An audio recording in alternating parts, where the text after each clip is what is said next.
So I did not think that Kobe Altman was actually going to pull off a move, but he did. And DeAndre Hunter is now a Cleveland Cavalier, and I do not have to watch George Niang or Caris LeVert dribble the ball off their foot ever again. Thank God. Niang was part of the problem on Tuesday against the Boston Celtics because I think our entire bench besides Sam Merrill forgot there was a game. Well, I thought the bigger problem in that game was that Evan Mobley played like he saw the ghost of JB Bickerstaff and decided not to be the Evan Mobley he's been all year. But Yeah, and also Kristaps Porzingis should go to Broadway after he's done playing in the NBA because he's a great actor. by the way, a little inside baseball for those of you out there. Our original topic for this segment was going to be takeaways from that Celtics Cavs game until the Cavs made this move. So, if you know this, I've been asking all season basically for the Cavaliers to go get a starting small forward because Okoro, he's decent defensively, can't score 10 plus points a game. He'll go some games where he scores 2. Okoro needed to be sent off to Europe. I'm sad it didn't happen. Yes. And Dean Wade in the starting lineup, okay, it worked, but he's not. Hold on. Well, let me. I'm going to stop you there because do you know this stat? Let me throw this out there. Since the Cavaliers acquired Dean Wade, when he is in the starting lineup and plays, they win 75% of their games. Yeah.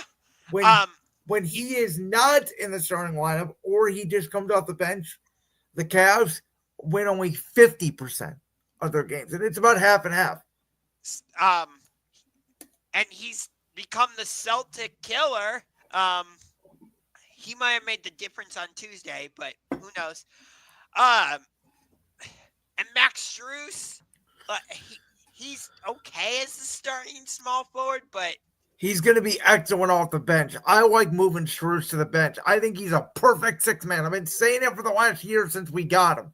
I actually think it's going to be Jerome that's going to be the sixth man, not Strus. Well, okay, but Strus is still going to come off the bench. You get what I'm trying to say. Oh, 100%. By the way, what a boost it is to that bench to have Jerome then, who is a scoring point guard, but he can pass, and have Strus. Yeah, I agree. And you didn't really have to give up anything because Niang, he could hit a big shot from time to time, but not consistent. You do lose a little bit of scoring with LeVert, but he was on an expiring contract, so it made the most sense for him to be the one that got traded.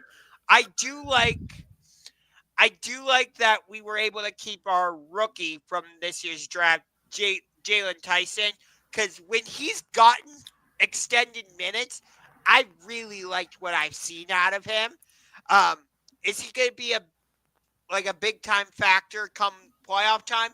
No, but when he's gotten playing time in some of these recent games, I've liked what I've seen out of him. So I really like this pairing, getting DeAndre Hunter, because now we can match up with Jason Tatum, Jaylen Brown, Kyle Kuzma, Giannis Antetokounmpo, what New York can throw at us. Yeah, that's the. I mean, the Kuzma deal to me, the middle that one kind of came out of nowhere, and no one's talking about it. I don't know how he's going to fit into Milwaukee because I don't know what to make of Milwaukee. I agree with you, but my point still stands. You need somebody like a DeAndre Hunter to match up with Tatum, Brown, and the likes of the others I mentioned. And plus, again, Tatum, Brown, Mikal Bridges and Josh Hart, all these guys are capable of scoring 20, sometimes 30 plus points a game. We didn't have a reliable scorer at that starting small forward. Now, I get that that's less of a priority when you have a Donovan Mitchell, when you have a Darius Garland, when you have an Evan Mobley. But what if, for example, Donovan Mitchell has an off night? he's not having his usual. And he's going to have an off night, by the way, because Mitchell, even over the last 2 years, if you really watch those playoff games the Cavs are in, Mitchell, outside of Game 6 or Game 7, I should say, and Game 5 against the Magic, I have never felt like Mitchell really was the signature game in the playoffs. So, but that's what I'm saying. So now, like, we have DeAndre Hunter who can still get you those 20. He's capable of getting you those 20 He plus. is. Though, again, I think in this offense, like you alluded to, I think that you're going to ask him to put about 15 a night, put down about 4 threes, and defend mostly. I will say real quick, I got to give a shout out to a friend of ours, our former colleague. We worked with him at Cleveland Media LLC, Clarence Wilson, because Clarence has been screaming for a legitimate wing for 3 years. When I was doing the All Thing Cavs podcast back in the day, you were on there a couple episodes with me. We debated for how many years that the Cavs needed a legitimate wing. And it took them 3 years to do it. But I think that this does signify this Cavs team, Kobe Allman, is saying we are going all in. This team is good enough to make a NBA Finals, not just Eastern Conference Finals. Let me stress that. An NBA Finals run. And excuse me. What I want and what the league, I think, should want is not a Cavs Oklahoma City NBA Finals. We need a Cavs Lakers NBA Finals. The Cavs going up against LeBron James. Could you imagine? It would be amazing. If it's not Cleveland, Oklahoma City, I would personally want us to go against Houston. I just want the Lakers just for the storyline, because I don't think I'd be mad if we got swept. I think I would enjoy it so much. I think it would be one of the greatest storylines in the history of sports. Oh, 100%. But I feel like the Cavs and Celtics have kind of separated themselves from the rest of the Eastern Conference.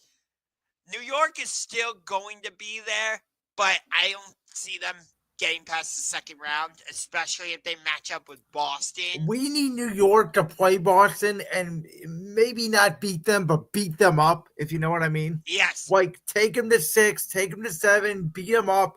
Like, I don't know. Like, to me, like, could the Cavs match up against an Orlando team again in the first round, where it's 1 versus 8, or Orlando gets healthy? I think the Cavs are better this year, obviously.